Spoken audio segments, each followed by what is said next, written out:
Buenas noches a todos y a todas. Bienvenidos a este evento que se llama, un saludo de bienvenida de parte del PMI Caribe. Y también, además, tenemos un conferencista de lujo, que es Luis Guillermo, con el que vamos a conversar para gerenciar proyectos en la práctica, más que en el papel. Entonces, bienvenidos. Nuestra agenda el día de hoy, lo que vamos a hacer es, por un lado, una charla de bienvenida, donde le vamos a hablar del PMI Caribe, del Summit PM Caribe. La segunda parte de nuestra charla sería, la presentación del evento que se llama Gerencia Proyectos en la práctica, no en el papel, y luego haríamos el cierre. Entonces, queremos darles la bienvenida al capítulo PMI Caribe. La presentación nuestra de bienvenida incluye a su misma vez partirla en tres partes. La primera parte es una presentación del PMI Global, la segunda parte, presentación PMI Caribe, y la tercera parte, la oferta de valor.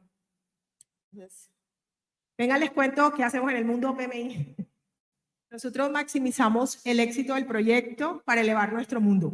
Entonces, les damos competencias, herramientas, habilidades y técnicas para lograr o aumentar esa probabilidad de éxito, para que no se cumplan nosotros estadísticas como, por ejemplo, que el 70% de los proyectos de transformación digital fracasan. Entonces, lo que hacemos es, nos vamos acompañando con herramientas, técnicas, habilidades, estándares para aumentar esa probabilidad. En palabras sencillitas, Project Management Institute, Instituto de Dirección de Proyectos de los Estados Unidos, tiene estándares, publicaciones, certificaciones. Somos más de 2.9 millones de profesionales a nivel mundial. Entonces, ¿por qué unirse al PMI? Reconocimiento, avanzar, hacer networking, propósito, unirnos a una comunidad. Entonces, con corte agosto 2024, somos 41,000 profesionales certificados PMP a nivel LATAM. ¿Por qué hacer parte del PMI? A nivel profesional, nosotros obtenemos un reconocimiento y lo que podemos hacer es certificar nuestra competencia en dirección de proyectos por el Instituto PMI de los Estados Unidos. Las competencias que tiene el PMI son PVP, que es el profesional en dirección de proyectos, CAPM, profesional en business analysis, en gestión de programas, de portafolios, de riesgos. Y este tipo de certificaciones, porque también están en el mundo de la agilidad, por ejemplo, la de Discipline Agile, PMI, Agile Certified Practitioner. Las certificaciones están en un orden entre los $180 a $200 hasta los $600. Pero eso, literal, uno obtiene una certificación y se le cambia la vida. Entonces yo les contaba que hace como 10 años, por ejemplo, yo estaba en Bogotá como asistente de proyectos y ahí el salario era como 2 millones y me certificó PMP y saltó a 5. Entonces, de verdad, eso es tremenda inversión porque literal uno se certifica y le cambia como el espectro de empresas con las que puede trabajar. Entonces, es una invitación y ahí el PMI es muy, muy fuerte. Entonces, vengan, les muestro cómo se ve una certificación internacional para los que quieran de pronto saber eso cómo es. Es un diploma que te otorga la dirección, el Instituto de Dirección de Proyectos de los Estados Unidos, en donde él dice, miren, yo formalmente evalué y encontré que tenía experiencia demostrable, conocimiento y desempeño para dirigir proyectos, o con el nombre de la certificación que usted tenga, y te dan la certificación. Y esto es lo que yo les decía, que les ayuda a abrir oportunidades profesionales a nivel laboral. Entonces, PMI Caribe, ¿por qué hacer parte de PMI? Ahorros exclusivos, tenemos acceso a una inteligencia artificial que se llama PMI Infinity. Podemos conectar con la comunidad local, acelerar la carrera, hacer networking. Entonces hay oportunidades de comunidad, voluntariado, herramientas, crecimiento. Y para quienes estén en este camino, que se quieren certificar, hay grupos de autoestudio. Entonces, únanse a nuestra comunidad porque se van a encontrar con profesionales que están en el mismo camino de ustedes y los ayudamos a recorrer ese camino desde PMI Caribe. Entonces, es una invitación corta, síganos en redes, aparecemos como PMI Caribe, redes sociales como Instagram, estamos en Facebook, estamos en LinkedIn o LinkedIn. Y por último, la oferta de valor. ¿Cuánto cuesta inscribirse al PMI?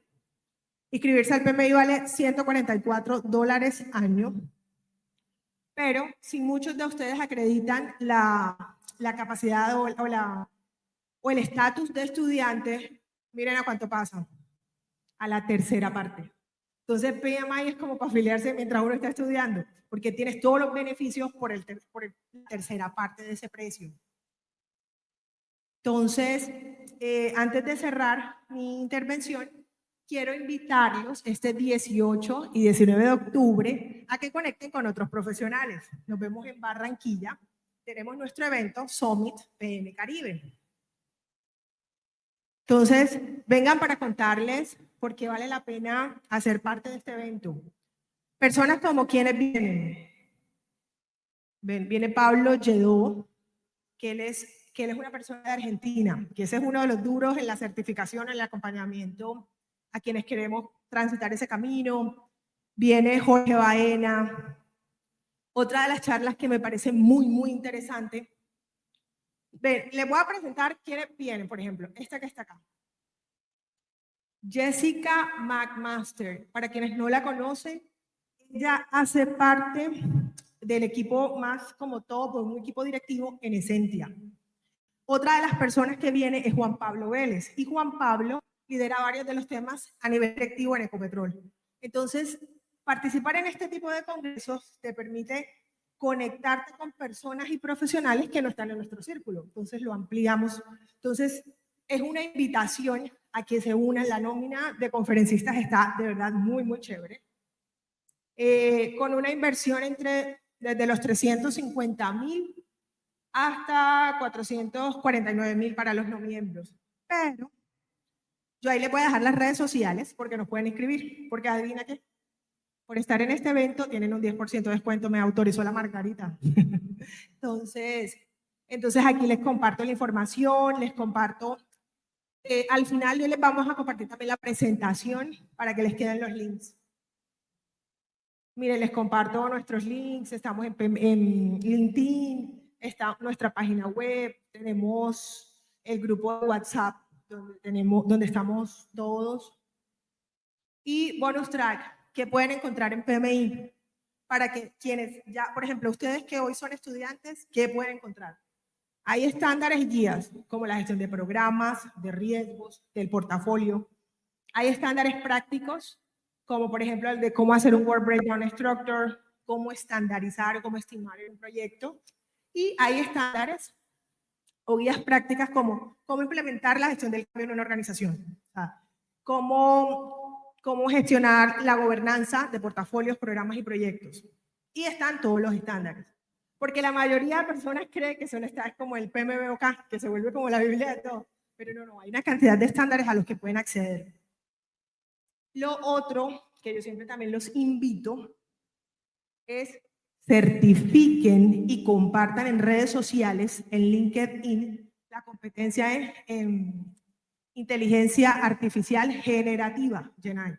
Entonces nosotros tenemos los cursos gratuitos y literal, eso se te generan unas credenciales y las tienes que compartir en LinkedIn para que le digas a los reclutadores que ya tú sabes gestionar proyectos con inteligencia artificial. Entonces, ven, los espero. También tenemos disponible nuestro PMI Infinity, que es un motor de búsqueda con inteligencia artificial como ChatGPT. Pero el nuestro tiene menos probabilidades de alucinaciones porque está nutrido solo con estándares, o sea, con información real. Ya que en el Internet se producen alucinaciones cuando tiene información falsa o cuando no sabemos hacer bien el prompt. Entonces, venga, para cerrar, fotos de la casa, del hotel. Entonces, bueno, para cerrar, los dejo 3 mensajes. 1, certificaciones internacionales. 2, invitarlos a que hagan parte de nuestro congreso 18 y 19 de octubre en la ciudad de Barranquilla. Y 3, que usen nuestras herramientas como PMI Infinity, los cursos, los estándares a los que tienen acceso. Entonces queremos darle la bienvenida al PMI Caribe y pasamos a la segunda parte de nuestra reunión. Doy la palabra, vengan y se los presento. Nuestra conferencia se llama Gerencia de Proyectos. En la práctica, más no en el papel. Entonces, le doy la bienvenida al Guillermo. Oiga, un fuerte aplauso a los que están acá. Eso. Y...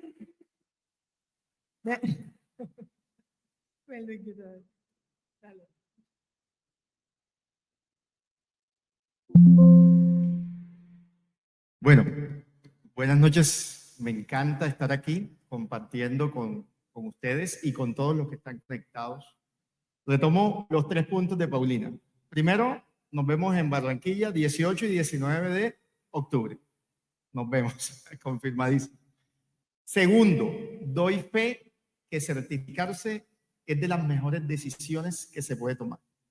Me certifiqué en el año 2011 y me he recertificado ya 4 veces. Y se me abrieron muchísimas puertas después de certificarse. Entonces, si pueden tomar esa decisión, hagan. Si pueden acceder, si toman la decisión y pueden ponerse eso como propósito, no es imposible. Hay muchos mitos urbanos de que es muy difícil, no es imposible. Con mucha dedicación y esfuerzo se puede lograr. Entonces, la invitación es que lo hagan. Y tercero, además del PMI Infinity o como se llama la inteligencia artificial que usa el PMI, hay unos grupos de autoestudio espectaculares para la certificación en el PMI y es la alianza de muchas regionales. Está Caribe, está Pacífico, Antioquia, Bogotá y otras de Latinoamérica y son gratis. Entonces, si ustedes se afilian, pueden acceder a los cursos de autoestudio, a los grupos de autoestudio gratis. Bueno, en estos momentos muchos de ustedes estarán pensando, me equivoqué de conferencia y aquí vamos a hablar de diseño de concreto reforzado y no sé quién es este señor que está ahí, pero me gusta traerlo porque hay una historia muy chévere detrás de esta foto. El que aparece en la foto es Pepe Izquierdo. Pepe Izquierdo es de Puerto Rico y viene casi cada 2 años a la reunión del concreto, pero yo lo conocí en el año 2012, en la reunión del concreto. Este señor tenía una conferencia en donde iba a mostrar esto que está aquí, que es la guía para el diseño simplificado, y hago énfasis en la palabra simplificado, de edificaciones de concreto reforzado. Un tema súper técnico, pero no me he podido sacar de la mente la forma en la que lo presentó. Cuando llega a un auditorio que tenía como 500 personas, dice, el día que yo vi este documento, me puse de rodillas y di gracias a Dios, porque ya estaba cansado de estudiar tanta normativa técnica que salía todo el tiempo y nadie se había preocupado por hacer esto simple, por hacerlo sencillo. ¿Ya? Y eso es lo que busca este documento. Casualmente, hacer algo simple, simplificado. Pues miren que salió en el año 2011, es del comité del American Concrete Institute, del ACI, una institución, yo creo que la institución más reconocida en materia de concreto reforzado a nivel mundial. Sale en el año 2011 y la Asociación de Ingeniería Sísmica de Colombia saca su propia versión del documento en el año 2017, pero le cambia un poquito el nombre y dice requisitos esenciales para edificaciones de concreto reforzado, tamaño y altura limitados. Entonces, fíjense, pasan 6 años y Colombia dice, vamos a sacar nuestra propia versión, pero lo hace la Asociación Colombiana de Ingeniería Sísmica. Esa gente es la encargada de la seguridad estructural de nuestras viviendas, de nuestros edificios, donde viven nuestras familias, donde vivimos todos nosotros y donde habitamos. Y si ellos se permitieron hacer una versión simplificada de la norma, del código, tratando con vidas humanas, ¿por qué no hacerlo nosotros en la gerencia de proyectos? Y eso es casualmente de lo que les vengo a hablar. De una versión simplificada hacia la que creo que debemos migrar en materia de gerencia de proyectos, donde esté la esencia de la gerencia de proyectos. ¿Ya? Porque nos hemos llenado de un montón de documentos que a veces nos abruma. Fíjense que esto que decía Pepe Izquierdo de que casi se arrodilla y da gracias a Dios me pasó a mí en el año 2021 cuando salió el estándar número 7, la versión 7 del estándar de PMBOK, porque vi que redujo la cantidad de páginas. El PMBOK versión 6 tenía 700 páginas y con el anexo de la guía ágil tenía cerca de 800. Cuando sale la versión 7 viene con 400 páginas. Yo casi me arrodillo y doy gracias a Dios también porque le quitaron 300 páginas al estándar. Pues no, cuando uno se pone a leer el estándar dice, estas 400 son adicionales a las 700 que ya venían. Entonces son realmente 1100. Pues ahí ya dije, la cosa va por donde no es. Pues resulta que estas guías, la guía simplificada de diseño, esto no está pasando, no sé qué pasa, vamos a ver qué pasó. Ya, listo, tenía que acercarme un poco acá. Tiene unas condiciones, ¿no? Esto no aplica para todas las edificaciones. Entonces dice, hombre, esto lo vamos a utilizar, dice, está hecha para planeación, diseño y construcción de estructuras de poca altura, es decir, no se puede diseñar todos los edificios con esta guía porque es una guía de requisitos esenciales de diseño simplificado. Y dice, hombre, máximo hasta 5 pisos. Entonces, edificios de 5 pisos usted los puede diseñar con esto. Restricciones de ocupación, y acá nos dice dónde está permitido y dónde no está permitido. Y además de eso, una cantidad de área. Entonces limita el número de metros cuadrados, dice, para edificios que tengan menos de 1000 metros cuadrados por planta. ¿Y qué es el propósito? Dice, brindar al profesional facultado, es decir, esto no lo puede usar todo el mundo, sino solamente alguien que conozca de esto, información suficiente para simplificar el proceso. Entonces, a mí se me ocurrió que debería existir una versión similar, pero para la gerencia de proyectos. Hombre, ojalá pudiéramos tener algo como esto, una guía para el gerenciamiento simplificado de proyectos o los requisitos esenciales para proyectos de tamaño y complejidad limitada. Y eso casualmente es lo que vamos a ver aquí en esta charla, que la he titulado Gerenciar proyectos en la práctica y no en el papel. ¿Y por qué en la práctica y no en el papel? Antes de entrar al motivo del nombre, quiero que tengamos todos un poco de contexto para los que estamos apenas iniciando en este mundo de la gerencia de proyectos. Pues recordar que un proyecto es un esfuerzo temporal y que la gerencia de proyectos es una aplicación de conocimientos, técnicas, herramientas para lograr el objetivo. Y fíjense, esto está resaltado en verde, para lograr el objetivo, porque hemos confundido la parte amarilla que habla de los conocimientos, técnicas, herramientas y habilidades con lo que realmente se busca, que es lograr el objetivo. ¿Y cómo lo confundimos? Lo confundimos cuando pensamos que el que más sabe de gerencia de proyectos es el mejor gerente de proyectos. Y eso no es lo que se busca. Hay que saber de gerencia de proyectos, pero hay que lograr el propósito. Y lograr el propósito es lo que las organizaciones quieren o esperan de esos gerentes de proyectos, que es en donde depositan unas sumas de recursos bastante grandes y que ellos son los encargados de volver realidad una idea. Entonces, por eso, en este caso, la eficacia prima incluso sobre la eficiencia y sobre la efectividad. Lo más importante para un gerente de proyecto es que convierta la idea en realidad. ¿Cierto? Que convierta la idea en realidad. Después de eso, pues lo puede hacer más eficiente, menos eficiente, con menos recursos, con más recursos, en menor tiempo, mayor tiempo, pero lo que no puede estar en duda es que eso que nació como una idea, al final sea una hermosa realidad. Teniendo claro este contexto, entonces aquí viene el motivo del nombre de la charla.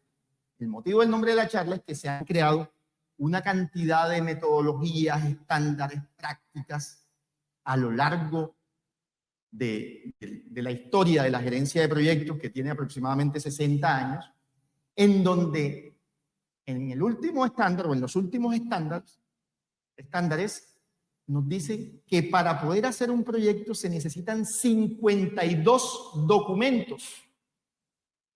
Entonces ustedes aquí entienden por qué hablo de que la gerencia de proyectos en la práctica es muy diferente al papel.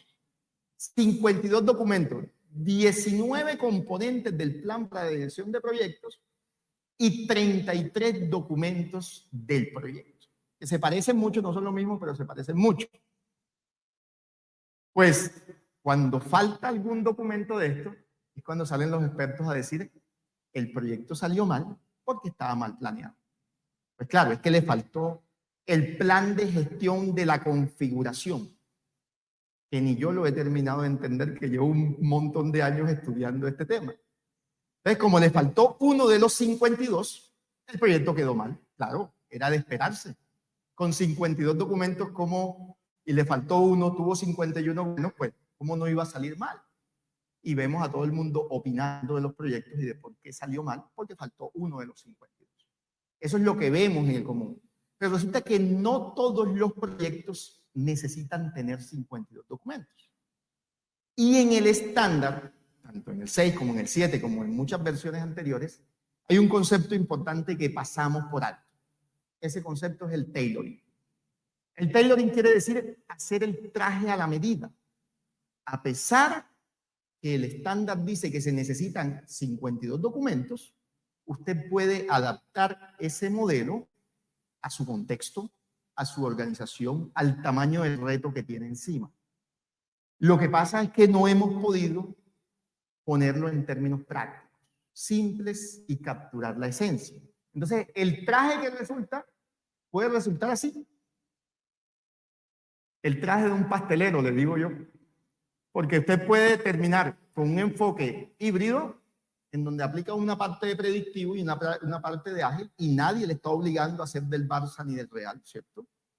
Él no tiene que casarse con el predictivo, con el ágil. La gente entra en unas peleas pasionales con esto y defienden un estándar o el otro, o un enfoque o el otro, cuando no hay necesidad de esto. Hay que tomar lo mejor de cada uno. Y el traje puede resultar así, y está bien.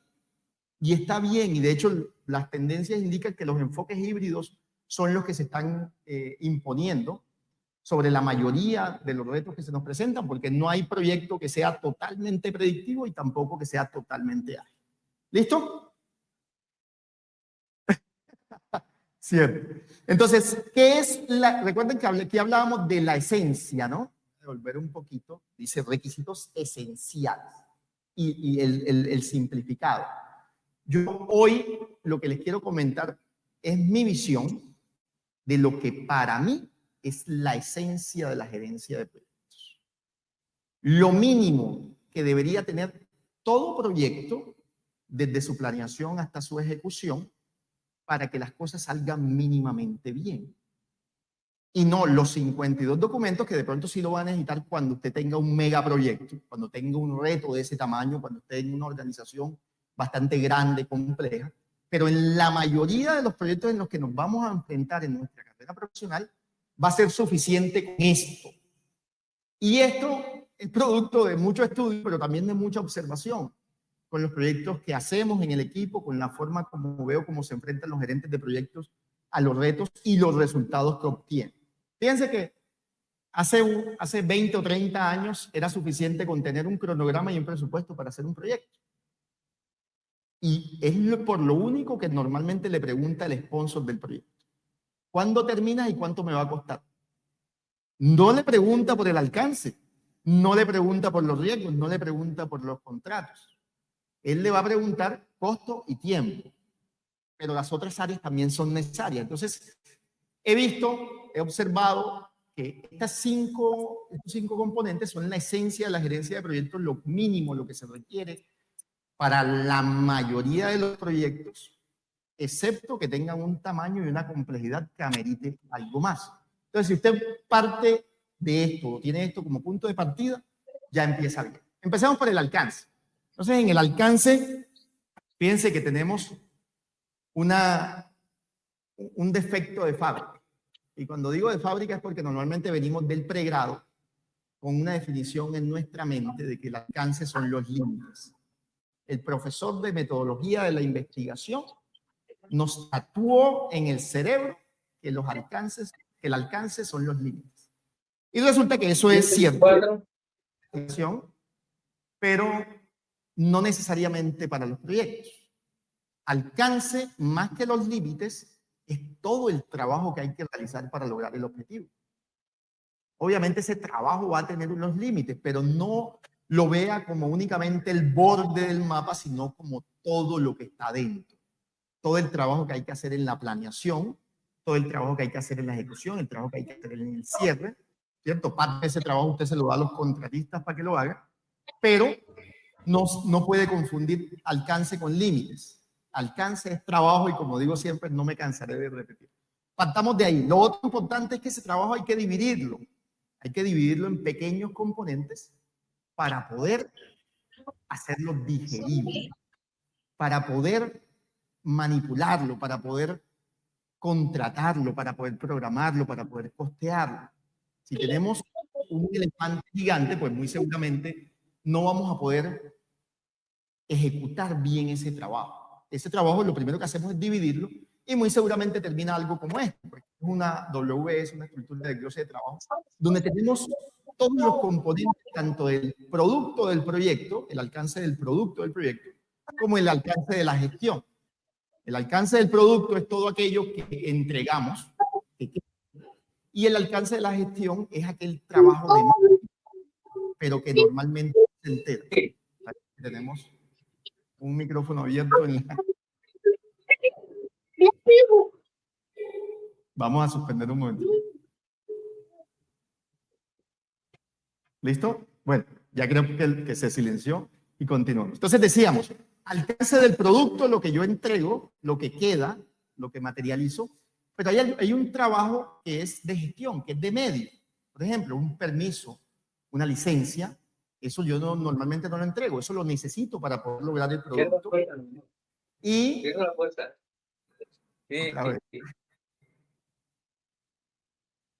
Listo. Bueno, nos ayudan por favor, Lilloja, con los micrófonos que sean. Porque yo divido ese trabajo, pues migran esos componentes de la AWS, del alcance del proyecto, al presupuesto y al cronograma. Se convierten en capítulos del presupuesto y el cronograma y lo desgloso un poquito más y se convierten en actividades e ítems, que es como generalmente le traslado ese trabajo a mis contratistas. Entonces, los contratistas reciben parte del trabajo del proyecto a través de unas actividades e ítems que me van a facilitar la medición y el pago de ese trabajo, ¿cierto? Porque yo al final tengo que buscar unas capacidades externas que no tengo en la organización para poder volver realidad. Pero fíjense que antes de contratar, yo tengo que también hacer una labor de cronograma. Incluso olvidé mencionarles la razón por la que sale el Palacio de la Inquisición aquí. Y es porque muchas de las cosas que voy a decir aquí, pues en este momento pueden ser consideradas una herejía y que se sale de lo tradicional, ¿cierto? Por cosas menores a estas quemaron gente en el Palacio de la Inquisición. ¿Ah? Entonces, hay que hacer una labor también de cronograma. En el cronograma, me encanta este término que le escuché por primera vez a Jaime García Castro, también de la comunidad del PMI Caribe, decía, es que los gerentes de proyectos son gerentes con fecha de vencimiento. Son los únicos gerentes que saben cuándo se le va a terminar el cargo.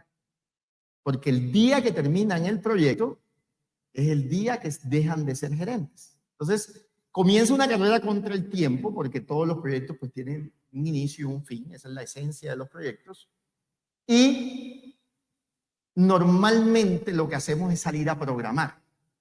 Pues resulta que antes de salir a programar hay que hacer un trabajo previo y es pensar en una estrategia de ejecución. La estrategia de ejecución no es hacer un cronograma. La estrategia de ejecución es sentarse y dibujar en un esquema tan sencillo como ese los paquetes de trabajo que he sacado en mi WS y ponerlos en un orden en el que me quiero comer el elefante. ¿Se acuerdan que el elefante lo habíamos dividido en partes? Ahora coloco esas partes en la forma en la que quiero y me conviene ejecutar ese trabajo. Antes de salir a hacer una programación, antes de comenzar a abrir un proyecto o una herramienta, pues yo debería tener esto claro, porque esto se llama estrategia. Yo no debería abordar el trabajo de cualquier forma. Entonces plasmo esto en un esquema muy simple, muy sencillo, y después sí paso al cronograma, paso al proyecto. Entonces ahí es cuando suceden estas cosas. Pues hay los dos extremos. Entonces en un extremo, el que quiere hacer los cronogramas en Excel, ¿cierto? Y el Excel no es una herramienta válida para programación en gerencia de proyectos. ¿Por qué no? Porque se pierde un atributo esencial de los cronogramas, que son las conexiones entre tareas, entre actividades. El Excel no es capaz de tener esas conexiones entre unas tareas y otras. Pero también en el otro extremo están los que se sientan a escribir el futuro con el proyecto y a planear hasta el más mínimo detalle cuando hay cosas que están fuera del control del equipo y del gerente del proyecto. Todo proyecto depende del mercado, depende del entorno, depende de los involucrados, depende de muchas cosas que no se pueden predecir con facilidad. Entonces, ni lo uno ni lo otro, ni ser tan superficiales de no conectar las actividades, pero tampoco intentar escribir el futuro con el proyecto. ¿Qué funciona muy bien en la práctica? Como les estaba diciendo, hombre, los hitos. Los hitos son implacables, tanto para bien como para mal. Entonces, si usted recurre a hitos y hace su programación y va haciendo seguimiento con hitos de control y con hitos relevantes, pues muy seguramente va a tener una idea de la salud de su cronograma todo el tiempo. Como dice el dicho, no hay fecha que no se cumpla ni plazo que no se vence. Si usted coloca hitos en su cronograma, siempre va a saber si su proyecto va bien o no va bien. Los porcentajes de avance son muy subjetivos, son manipulables y no necesariamente dan información certera sobre cómo va el cronograma del proyecto.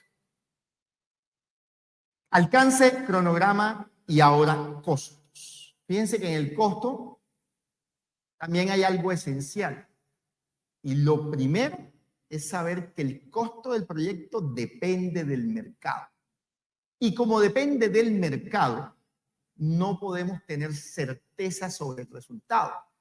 Cuando yo hago una estimación de costos, lo que estoy haciendo es obteniendo una visión, sacando la bola de cristal, frotándola e intentando obtener una visión de lo que va a ser el valor monetario del proyecto, pero no necesariamente una certeza, ¿cierto? Entonces van a haber muchos valores posibles, como lo vemos aquí en esta curva de probabilidades, donde hay unos valores optimistas, unos valores pesimistas y unos valores que van a ser los más probables. Y normalmente yo voy a tener la aprobación de mi proyecto en este rango. No me van a dejar ir con el pesimista. El sponsor nunca me va a aprobar el pesimista y yo no le recomiendo que se vaya con el optimista, ¿cierto? Entonces normalmente nos vamos a mover en este rango, el más probable, si incluimos reservas o si no incluimos reservas, y ahora vamos a ver el tema de las reservas y el impacto que tiene en el nivel de confianza. Miren que este gráfico me gusta muchísimo porque nos muestra casualmente eso, las miles de posibilidades que hay en la estimación de los costos y de los tiempos. En el eje Y, el costo posible de un proyecto, en el eje X, la fecha de finalización posible. Y todos los escenarios que se modelan, las combinaciones posibles que hay de costos y de tiempos. Miren que hay unos, los verdecitos, son los que están dentro del rango aceptable por la organización.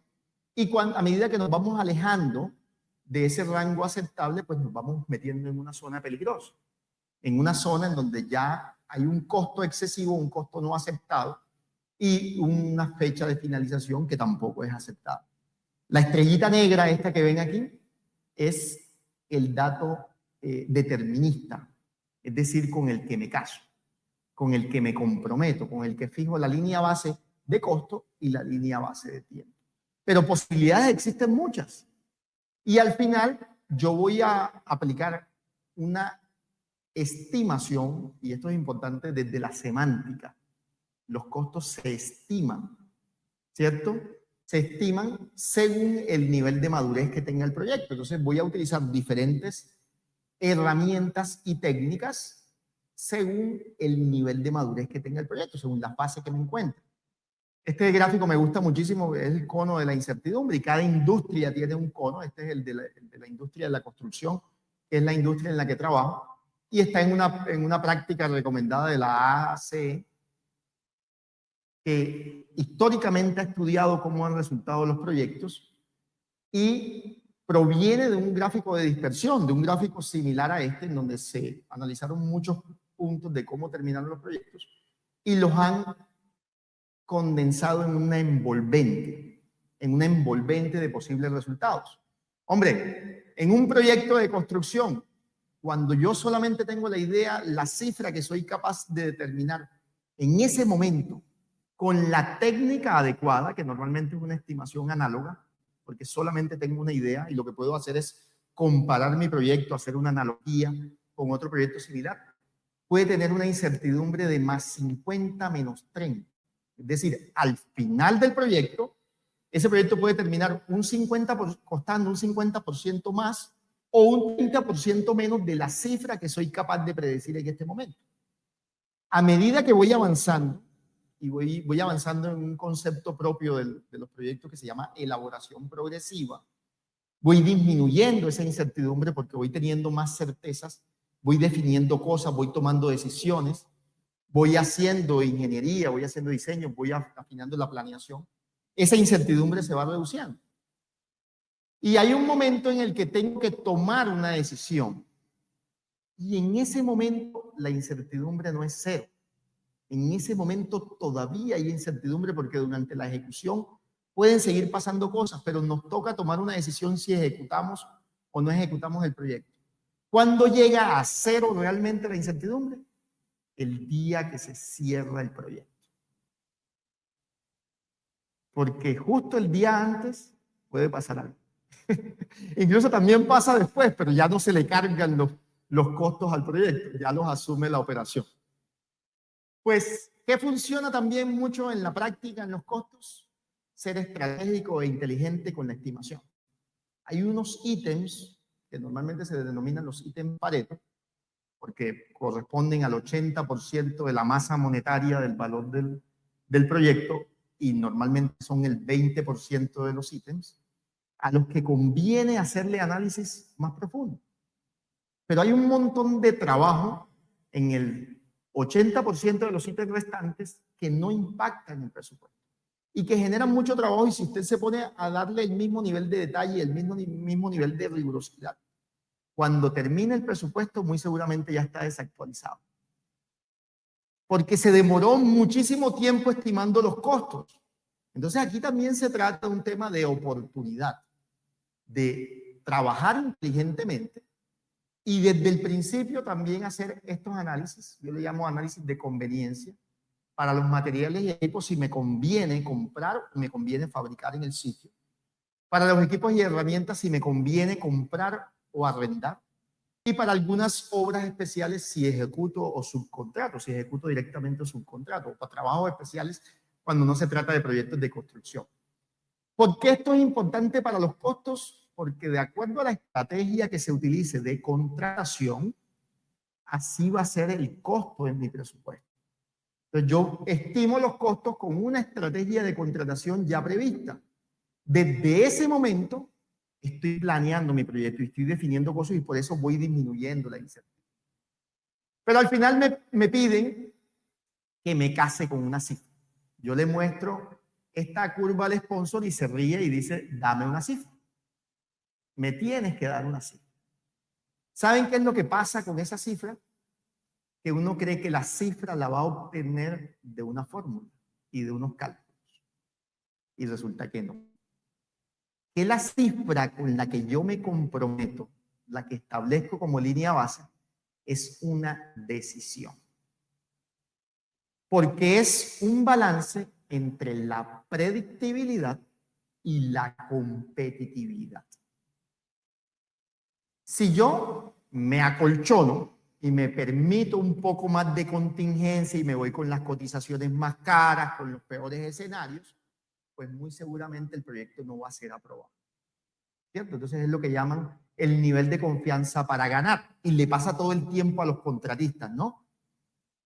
Los contratistas cuando hacen, se supone que el presupuesto bien hecho para la gente es el más predictivo, el que más predictibilidad tiene. Pues resulta que esos contratistas no se ganan ninguna licitación. Porque en el mercado tienen que ser competitivos. Entonces está el otro extremo. Hombre, yo no me permito mucha contingencia y me voy al extremo en donde me gano todas las licitaciones si soy contratista, pero pongo en riesgo la entrega. ¿Cierto? Porque tengo un margen tan pequeño que cualquier cosa que me pase va a hacer que no materialice esa idea con la que me comprometí, que no materialice ese alcance con el que me comprometí con el esposo. Entonces, al final se trata de buscar, y no lo interpreten por favor como el punto medio, porque no es un punto medio, sino como una zona en donde hay un balance entre predictibilidad y competitividad. Pero esto no sale de ninguna fórmula, es una decisión que hay que tomar. Y es una decisión que toma el gerente de proyecto. En muchas organizaciones tienen ya unas reglas y tienen unas recomendaciones respecto al nivel de confianza con la que debe determinar esa cifra, ¿cierto? Incluso se hacen modelaciones de escenarios posibles con las que se debe seleccionar esa cifra, pero es una decisión. Entonces, el costo del proyecto y el tiempo es una decisión al final también. Bueno, ya después cuando estamos ejecutando, hay que tener cuidado con el control del proyecto. ¿A quién no le ha pasado esto de que se están subiendo los costos y el proyecto no avanza? Aquí lo clave es alinear los intereses, sobre todo con los contratistas. El contratista debe ganar cuando el proyecto avance, ¿cierto? Y debe ser el beneficio de él, debe ser el beneficio del proyecto. Entonces, cuidado con el Siemens taxímetro. Miren la marca del taxímetro, el Mago. Un peligro ese taxímetro porque va marcando y el proyecto no está avanzando. Entonces, la forma en la que estimamos los costos no necesariamente es la misma forma con la que yo salgo a contratar. Yo puedo estimar los costos de mi proyecto de una forma, pero la forma en la que le voy a medir y pagar el progreso a mi contratista tiene que ser una en la que el beneficio del proyecto esté alineado con el beneficio del contratista. Entonces, que el progreso del contratista se refleje también en un progreso del proyecto.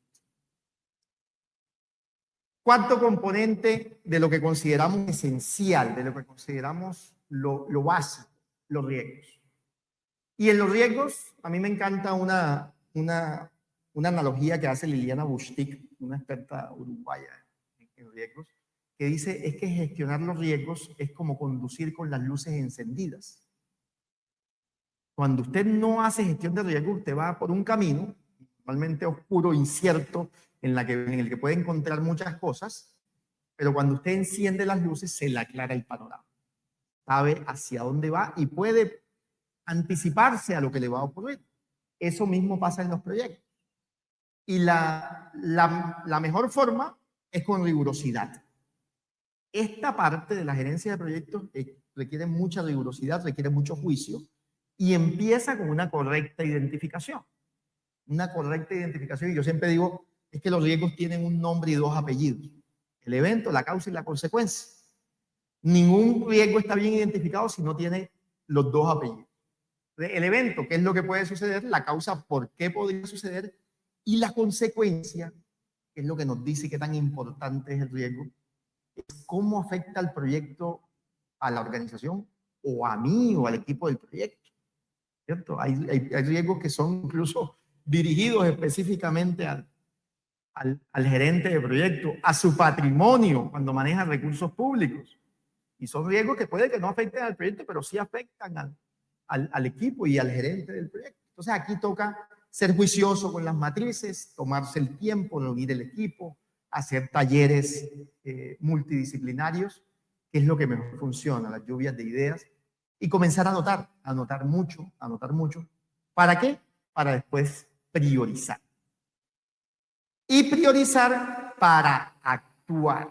¿Por qué? Porque de nada sirve que usted tenga la matriz completamente llena, diligenciada y lo que llamamos en Ecopetrol la sábana de riesgos, porque le sale una sábana que es imposible imprimirla, toca plotearla. Tiene 50 filas con 50 columnas con cientos de filas. Y de nada sirve si usted no actúa. Y actuar significa generalmente, y por eso se llama en la práctica y no en el papel, estas dos cosas que están aquí, es lo que más uno hace. Son las que más se aplican. O mitiga, bajando la probabilidad del impacto, o transfiere. Y la mejor forma de transferir un riesgo es transfiriendo no solamente el riesgo, sino la actividad que contiene el riesgo. ¿Y cómo la transfiere? Con un contrato. Lo que usted no sabe hacer, busca a alguien que sí lo sepa hacer. ¿Cierto? Entonces, las organizaciones buscan capacidades externas, capacidades en el mercado, cuando no se sienten preparadas para ejecutar ciertas partes del alcance, del trabajo del proyecto. Entonces, coge algunos paquetes de trabajo y se los asigna como misiones a los contratistas. Esa es la mejor forma de transferir riesgos. Otra forma es financiando los riesgos a través de pólizas y seguros. Esta normalmente es costosa y no se transfiere del todo, ¿no? Igual que con la contratación, tampoco la transferimos del todo. Siempre va a quedar un riesgo residual en la organización. Y la otra forma de mitigar riesgos, esa es la razón por la que está el cisne negro aquí entrando por la ventana, aquí haciendo alusión a Ben Flipdick en el libro de Cómo hacer grandes cosas, es ejecute rápido. Porque si usted se demora ejecutando, hasta un cisne negro se le puede meter por la ventana. Si mantiene la ventana abierta mucho tiempo, cualquier cosa se le puede meter al proyecto, ¿cierto? Y me quiero detener en este punto porque nos encanta hablar de cisnes negros, porque es un tema, eso de la fábula de los riesgos es un tema novedoso, apasionante y que llama mucho la atención. Pero cuando hablamos de gerenciar proyectos en la práctica, como se llama esta charla, yo lo que recomiendo es no considere los cisnes negros. No los tenga en cuenta. Porque el cisne negro le va a afectar a su organización. Y un cisne negro es un evento devastador, muy difícil de predecir, que muy seguramente va a significar el apocalipsis para la organización. Y su proyecto no tiene que estar preparado para resistirlo. La organización muy seguramente se va a ver afectada para todo eso. Se va a ver afectada en todo eso y se va a preparar, pero no necesariamente su proyecto. Entonces, prepararse desde el proyecto para un cisne negro es absurdo, ¿cierto? Y nos gusta leer sobre esto y hablar sobre esto. Y los profesores de riesgo lo incluyen y los muchachos se emocionan cuando hablan de cisnes negros, pero olvídese de ellos. En un proyecto normal, común y corriente, usted no está obligado a protegerse contra eventos catastróficos y muy difíciles de predecir. Eso sí, no mantenga la ventana abierta mucho tiempo. Ejecute rápido, porque cuando usted está ejecutando tiene la puerta abierta para que le entre cualquier cosa, ¿cierto? Se le puede aparecer una pandemia, por ejemplo, que fue el último cisne negro que tuvimos. Además de eso, en los riesgos también toca aterrizar las acciones de tratamiento, ¿no? Este gráfico es de un libro que se llama Libélulas y cisnes negros, de Óscar Bravo Mendoza. Y me encanta porque es de los pocos autores de riesgos que menciona la relación beneficio-costo. Y dice, está bien que usted proponga cosas para mitigar los riesgos, o para transferir los riesgos. Pero fíjese en el costo de eso. Yo siempre le digo a mis estudiantes cuánto le cobra la Liga de la Justicia por venir a salvarle el proyecto. Porque cuando estamos haciendo el plan de tratamiento de riesgos, nos inventamos un montón de locuras y escribimos un montón de locuras que normalmente el proyecto no va a poder costear. Entonces, a las acciones de tratamiento que escribo en la matriz de riesgos hay que ponerle costos y evaluar si tienen una relación beneficio-costo, si el beneficio que aportan al proyecto es tan bueno que vale la pena implementar. Fíjense que normalmente hay una zona media en la que hay una relación de costo, beneficio-costo favorable. Hay unas en donde el costo es casi cero, es muy bajito, reducir el riesgo, muy barato, perdón. Actuar frente al riesgo, pero esas acciones son ineficientes, son inefectivas normalmente.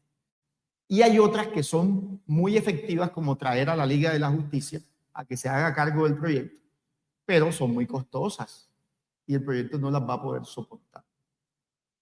Entonces, ojo con las acciones de tratamiento que colocan en la matriz de riesgos, que realmente el presupuesto del proyecto y la organización las pueda costear y sean congruentes con el presupuesto del proyecto y que sean realmente costo efectivos. Quinto, dentro de lo esencial, contratos.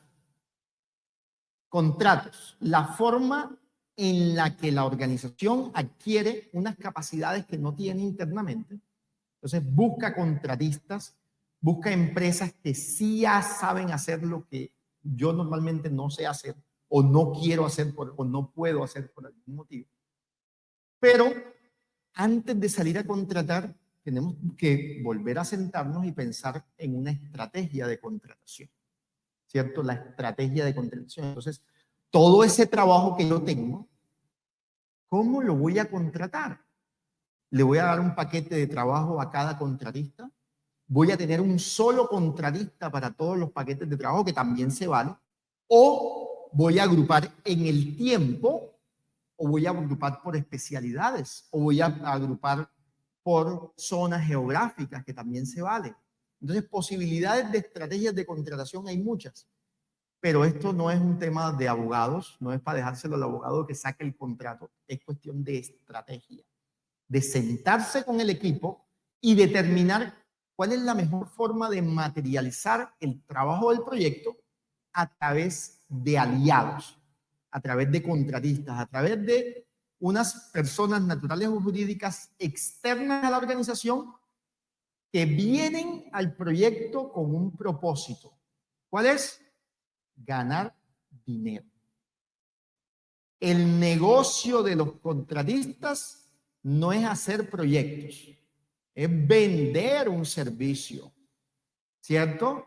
Entonces hay que alinear los intereses de los contratistas con los intereses del proyecto y con los intereses de la organización.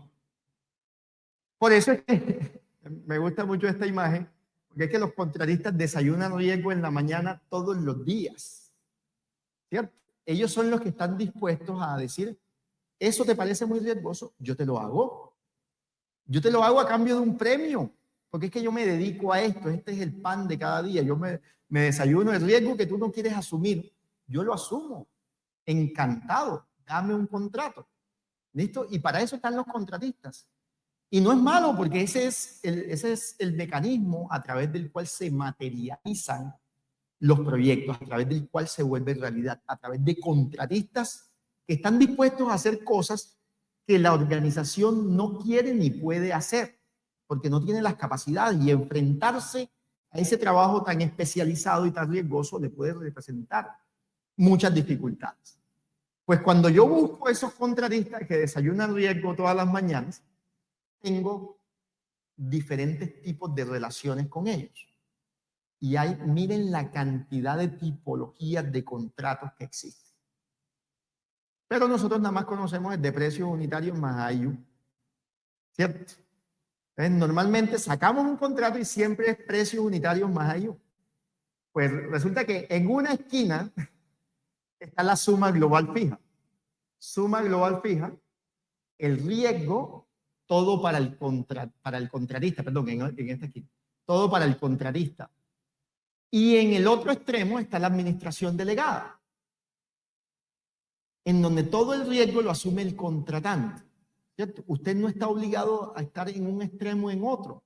Miren todas las posibilidades que tiene, pero nuevamente tiene que sentarse con su equipo a tomar una decisión de cuál es el tipo de contrato con el que va a formalizar esa relación con su contratista, ¿cierto? No necesariamente todo el riesgo se lo va a dar al contratista, porque cuando usted le entrega los riesgos al contratista, ¿qué pasa con los precios? Suben. Los contratistas asumen los riesgos que usted no quiere asumir, pero se lo cobran, ¿cierto? Entonces ellos siempre van a decir, yo estoy aquí para ti, estoy aquí para desayunar ese riesgo que tú no quieres tomar, pero te lo voy a cobrar, y te lo voy a cobrar con un premio porque no voy a cubrir. Todo lo que no quieras hacer yo lo hago, pero te cuesta un poquito más, ¿cierto? Entonces hay que tomar una decisión respecto a esto. Y fíjense que la forma de contratación también influye en el costo. Porque si yo hago suma global fija, el contratista me sube el precio y se me sube el presupuesto. Y entonces, desde que estoy planeando el proyecto, debo tener medianamente clara cuál es mi estrategia de contratación y el tipo de contrato que voy a usar. En el otro extremo está la administración delegada, en donde supuestamente, y digo aquí supuestamente, los riesgos bajan, los costos bajan, perdón, porque los riesgos se quedan en el contratante, pero que son muy difíciles de controlar durante la ejecución, porque el contratista está ejecutando a cuenta y riesgo del contratante, entonces no tiene comprometidos sus propios intereses. Y los intereses deberían estar alineados. Y fíjense que nos acordemos del contrato de precio unitario más IU, normalmente que se usa muchísimo, no es una casualidad, es porque ese contrato está por esta zona central. ¿Y por qué? Porque en un contrato de precios unitarios, el riesgo de los precios lo asume el contratista, ¿cierto? Normalmente son precios unitarios fijos. Entonces, el precio que oferta el contratista se mantiene a lo largo del contrato. A veces hay unas cláusulas de reajuste, pero el riesgo de las cantidades y de los ítems adicionales lo asume el contratante. Entonces, sí hay una especie de balance entre el riesgo del contratante y el contratista cuando hacemos un contrato de precios unitarios más I. ¿Listo? Además de estos 5 componentes que hemos visto como esenciales, como básicos para la gerencia de proyectos en la práctica, pues está algo que yo denomino el ingrediente secreto. Y es cuando usted pasa de saber de proyectos. ¿Se acuerdan de que el mejor gerente de proyectos no es el que más sabe de proyectos, sino el que logra convertir la idea en realidad? Para convertir la idea en realidad se necesita algo que se llama liderazgo.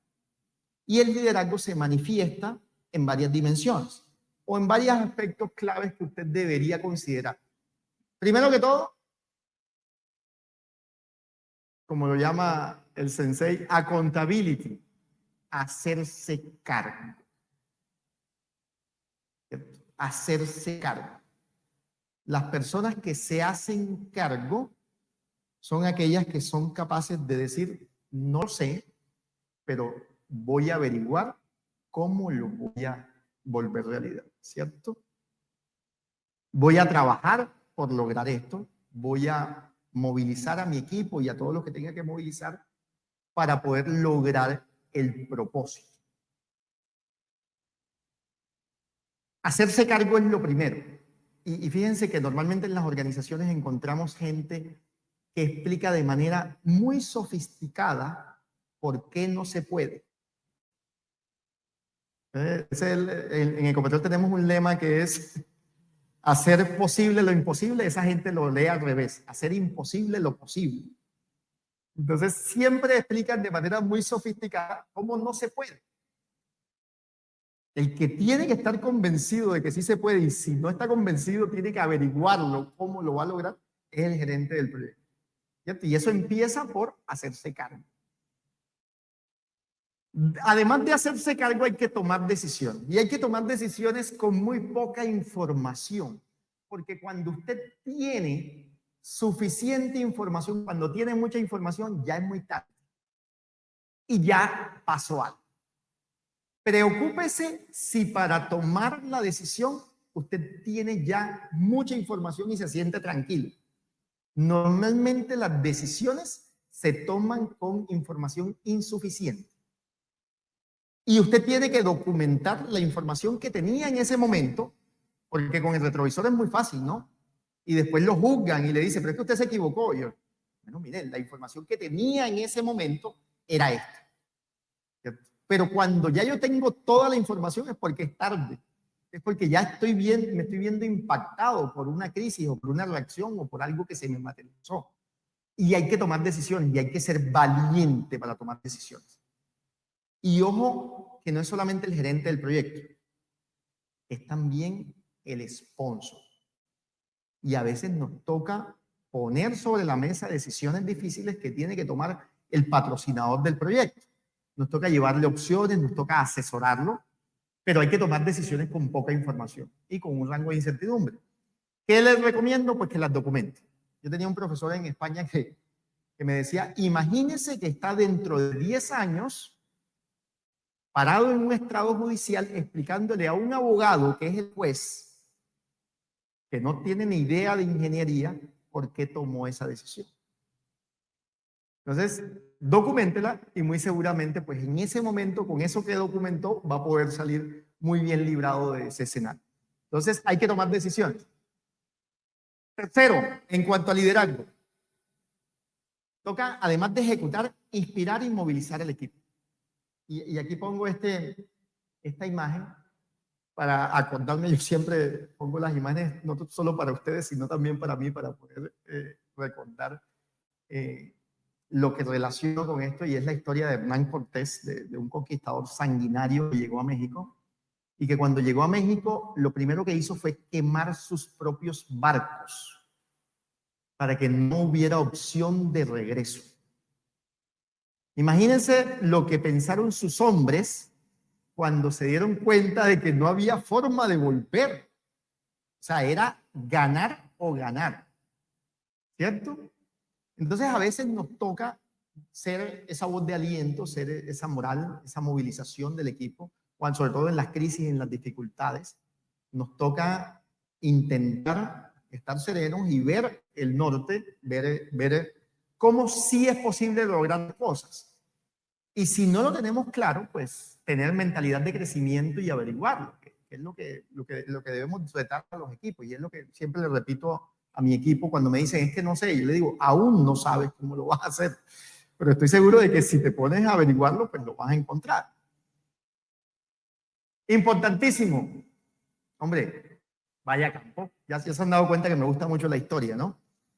Entonces, esa fue la diferencia entre el Imperio Británico y el Imperio Español.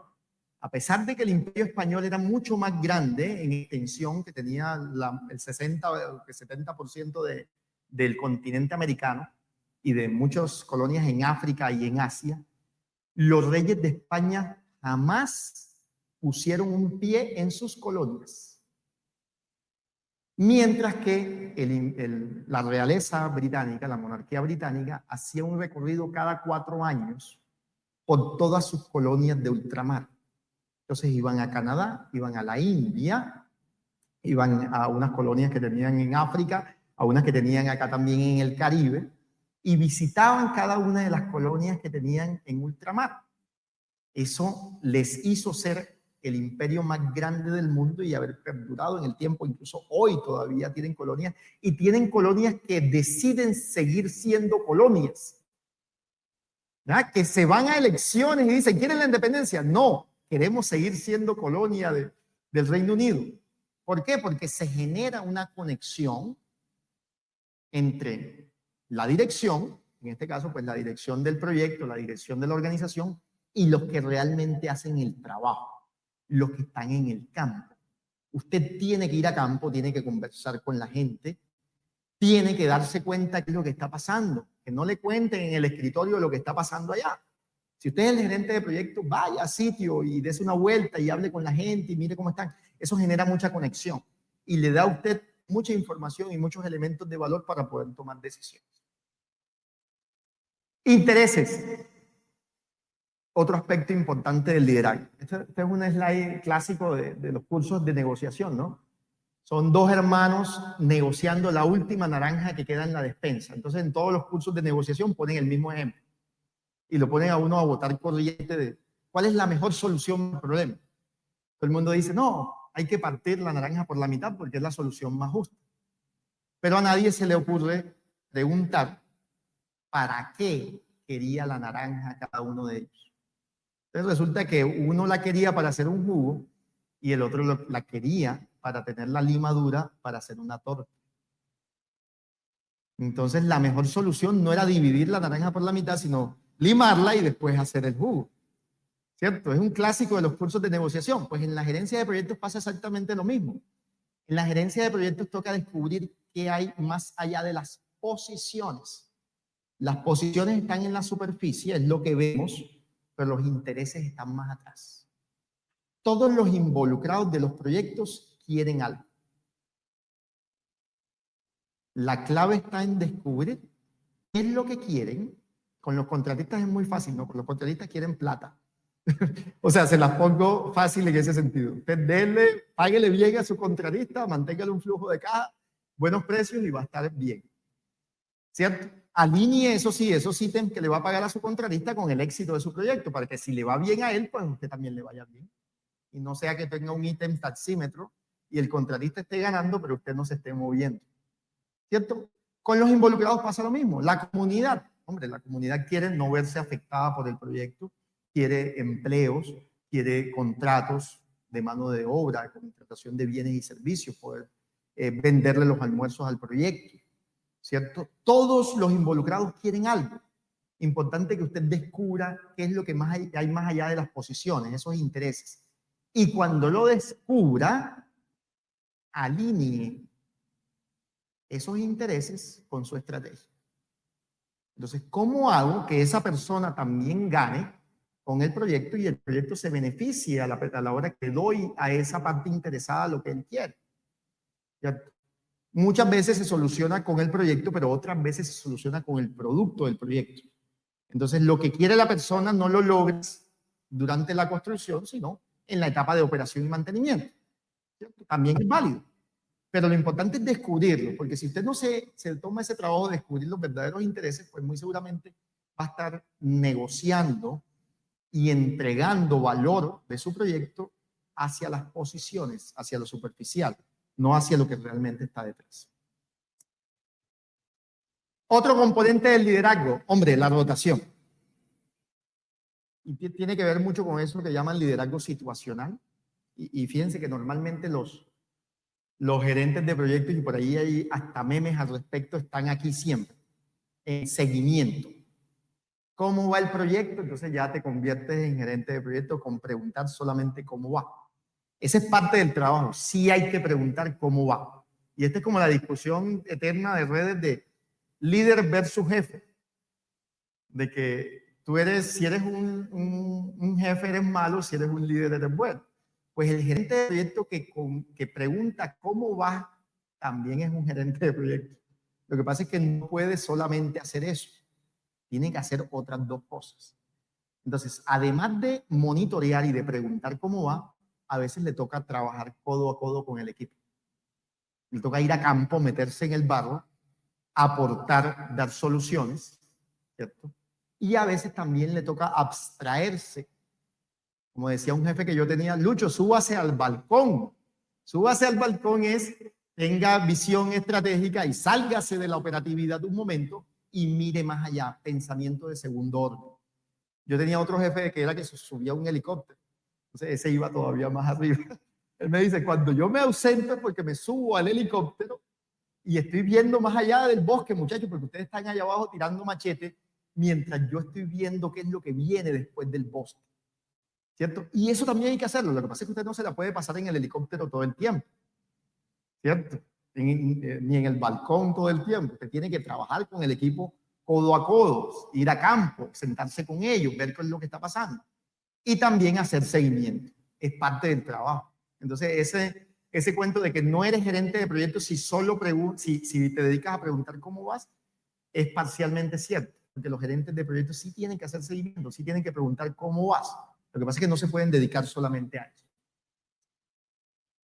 Por último, hombre, hay que conectar con la gente. Todo se logra a través de las personas.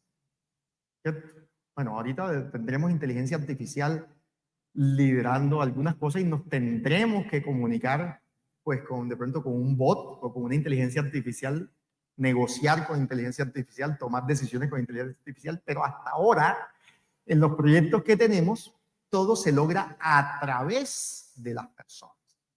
Son personas las que están liderando organizaciones, son personas, los representantes de las comunidades, son personas representantes de los contratistas, son personas las que defienden los recursos públicos, son personas las que defienden el medio ambiente. Todos son personas. Y una forma muy sencilla de conectar con las personas es a través no solamente del respeto, porque el respeto no es suficiente, sino a través de la cortesía y de la amabilidad, yendo un poquito más allá. Entonces, cuando usted, además de ser respetuoso, es cortés y es amable, e intenta agregar valor en todas las relaciones que tiene, pues muy seguramente se le van a abrir muchas puertas, mentes y corazones. Y se le van a facilitar las cosas. Se le van a facilitar las cosas cuando usted llega, saluda, cuando sonríe, cuando se relaciona muy bien, cuando intenta ayudar en lo que puede. Entonces, eso es el ingrediente secreto, el del liderazgo. Pero para cerrar, en la práctica, ojo, la gerencia de los proyectos en la práctica será un asunto de números, porque todo esto de alcance, de presupuesto, de cronograma, de riesgos, de contrato, termina en cifras, en números, pero también es un asunto de liderazgo, ¿cierto? Porque toca movilizar hacia el propósito, convertir las ideas en realidad, pero nunca será de papel. Entonces, conozcamos la lista de los 52 ingredientes, de los 52 documentos que existen para los proyectos que lo requieran, pero tenga, por favor, un criterio y sepamos cuándo se necesitan y cuándo no. Les dejo, les compartiré la presentación a todos los que están conectados y los que están aquí, para que, pues, si se alinearon con lo que he compartido de mi visión de estos 6 componentes esenciales, cómo lo puedan aplicar en sus proyectos y tener un poco de esto con ustedes. Muchas gracias.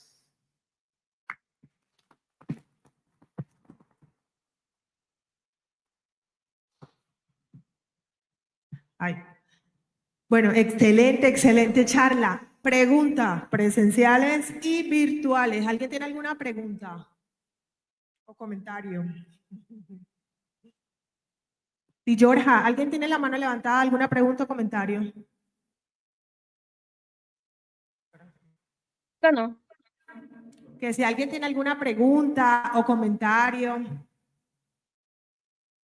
o en los presenciales. Okay. No, Pau. Pero vamos leyendo. Mira, Yasmir, excelente conferencia.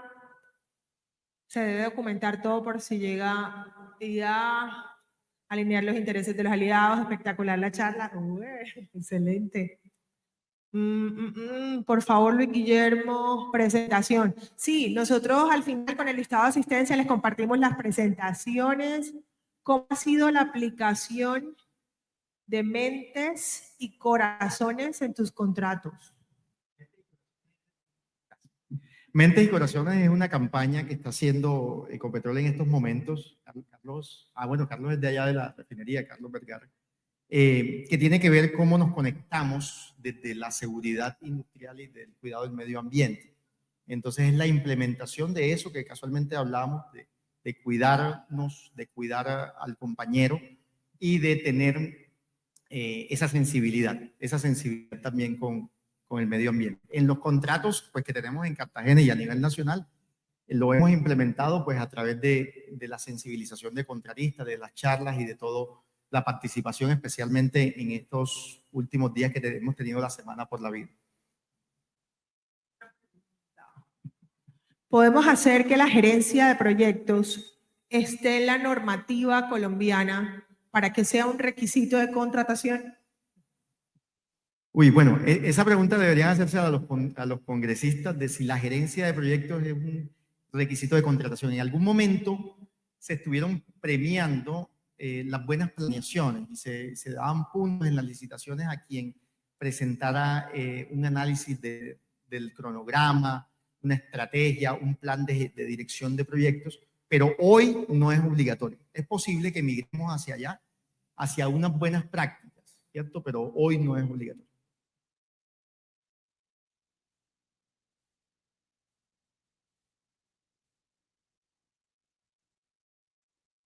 Dice Carlos Vergara, la gerencia de proyectos es un tipo de consultoría y es contratable. Sí, señor, es un contrato de consultoría y es otro de los aliados pues, que toca gestionar y que también los intereses del contratista, gerente de proyectos, pues también estén alineados con los intereses de la organización. Dice, hola Frank, excelente enfoque, tienes experiencia en el uso de BIM. Yo supongo que están hablando. Excelente, buen material, motivador para quienes nos inclinamos y desempeñamos en esta área de la organización. Gracias por la respuesta, excelente. Bueno, yo creo que ya están respondidas todas las preguntas que han salido. Muchísimas gracias a todos por escuchar.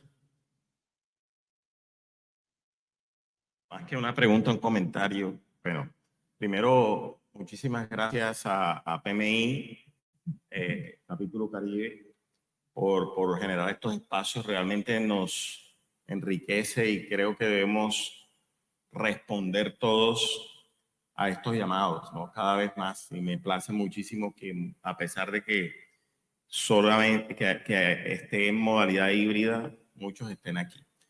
Felicitaciones Paulina y Luis por esta presentación. He tomado unos puntos aquí que quiero llevarme, ¿no? Y quiero testificar que me llevo, ¿no? El primero es el cono de la incertidumbre. Ese cono de la incertidumbre que está ahí, muchos lo interpretan como el cono de la desviación que deben tener los proyectos en cada una de las fases de maduración. Entonces, cuando se proyecta, se comete el error de decir, bueno, es que debería, como estamos en fase 3, no aceptamos este nivel de desviación del proyecto porque el cono dice en el estándar que debe tener un tanto por ciento. Y realmente no lo es así. Tú lo has explicado muy bien, que es el nivel de información que uno debería tener desarrollada en el proyecto, pero la desviación depende de otro tema importante que tú lo hablaste en la charla muy bien, que se llama la gestión de riesgo. Entonces, eso me lo llevo. Los cisnes negros, ¿no? O sea, realmente no había caído en cuenta que nosotros como directores de proyectos o como profesionales de proyectos deberíamos olvidarnos de los cisnes negros. De hecho, la pandemia no fue considerada por ningún proyecto, sino por una corporación, que fue Wimbledon, la única corporación que tuvo en cuenta que podía tener una pandemia en pleno temporada, y lo que hizo fue tomar una póliza, o sea, transferir el riesgo, y de esa forma ellos, mientras todo el mundo estaba aislado, paralizando ingresos, ellos estaban disfrutando de los ingresos gracias a una prima de una póliza que habían tomado hacía unos 4 años. Entonces, los riesgos de cisnes negros son escalables, ¿no? O sea, uno se los debe transferir a la corporación porque no es un riesgo de proyecto, sino un riesgo corporativo, un riesgo empresarial. Entonces, buenísimo que si uno lo identifica o se le ocurre desde el proyecto, sacarlo y decirle a la empresa, decirle, esto tiene que estar en los riesgos empresariales. Entonces me lo llevo, no había caído en cuenta de eso y te lo agradezco muchísimo. Lo de ejecute rápido, sí, mientras más te demores, más oportunidad hay de que pase algo. Incluso tú lo dijiste después del proyecto. A nosotros nos pasó un blackout después del proyecto y están señalando el origen del proyecto todavía, ¿no? Después de haber tantos años pasados y estar en funcionamiento. Documentar los supuestos. Si nosotros no hubiéramos documentado los supuestos, si no hubiéramos hecho toda esa recopilación de información, hoy, años después, no tendríamos cómo responderle a todos esos tribunales que en algún momento tenemos que explicar. Entonces, válido que no solamente son para lecciones aprendidas, sino para cuidar tu propia cabeza. Así. Exacto. Y una cosa que me llevo del título de la charla, que fue una de las... bueno, cuando leí el nombre de quienes dictaban y la foto, pues ahí me decidía que tenía que venir. Pero ya medio me había decidido con el título de la charla, ¿no? No papeles. Eso me interesa mucho. Sobre todo en un medio donde nos piden muchos papeles. Entonces yo lo conecto con un libro que leí hace mucho tiempo que se llama Jesús CEO, Jesús Chief Executive Officer. Ese libro habla de que nosotros como líderes Omega debemos tener 3 clases de fuerza para convertirnos en ese liderazgo que tú llamas el secreto, que realmente sí lo es. Y es el primero, la fuerza del dominio de sí mismo. A veces queremos responder rápidamente, queremos reaccionar frente a una situación o contra alguien, y eso es pues nuestro lado animal. Nosotros tenemos que esperar y dominar nuestras emociones. Eso es la inteligencia emocional. Entonces, la primera fuerza. La segunda, voy a decir la tercera primero. La tercera es la fuerza de las relaciones. Tú lo mencionaste ahí, y lo dice Friber en su libro, y Garner, hacer amigos, ¿no? No se trata de rosca, no se llame así, sino es hacer aliados. Por eso desde hace muchos años en nuestra corporación, Ecopetrol, el grupo empresarial, no le llaman contratistas, sino aliados. Yo creo que todavía los tratamos como contratistas, pero por algo se arranca, ¿no? Es decir, oye, recuérdate que son aliados. Aliados es que está contigo en las buenas, en las malas, y que tienes que luchar porque a él le vaya bien también. Entonces, el poder de las relaciones. Y la segunda, dije que será la tercera, y la segunda clase de fuerza es el poder de la acción. Entonces, muy acorde con el título, porque realmente esto no se trata de papeles, porque los papeles te sirven, pero no es lo que te están pidiendo. Lo que te están pidiendo es el resultado. Muchas gracias. Felicitaciones a ustedes. Ay, muchas gracias, profe.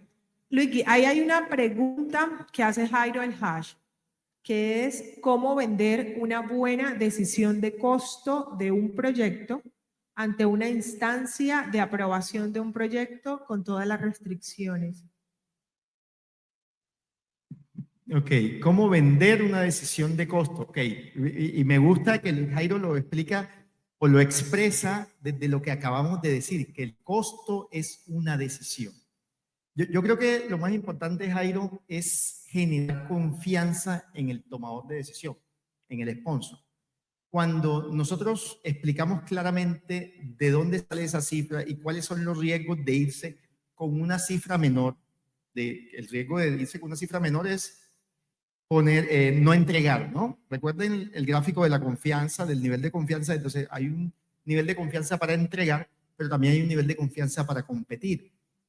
Cuando explicamos claramente de dónde sale la cifra, cuáles son los límites que tiene esa cifra, y mostramos que estamos haciendo un balance entre competitividad y predictibilidad, creo que las decisiones se dan de forma natural y no hay que forzarlas cuando se genera esa confianza. Muchas gracias, Luigi. Entre los comentarios alguien me preguntó 2 cosas.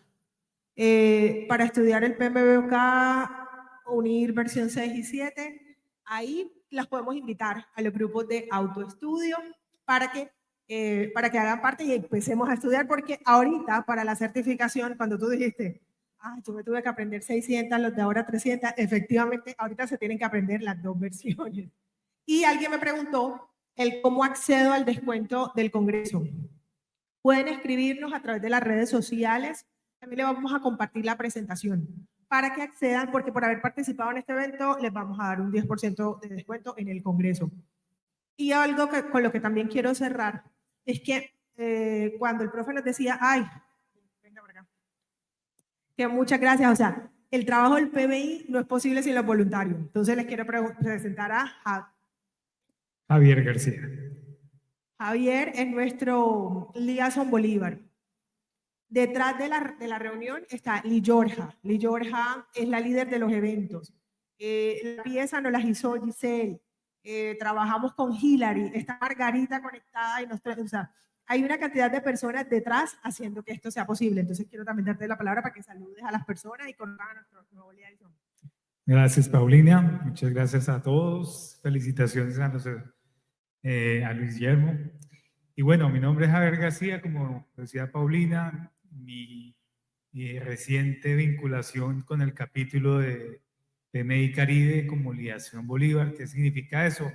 Pues voy a ser la persona que esté al servicio de ustedes para entrar en contacto con el capítulo, acceder a todos los beneficios que nos hablaba Paulina al principio.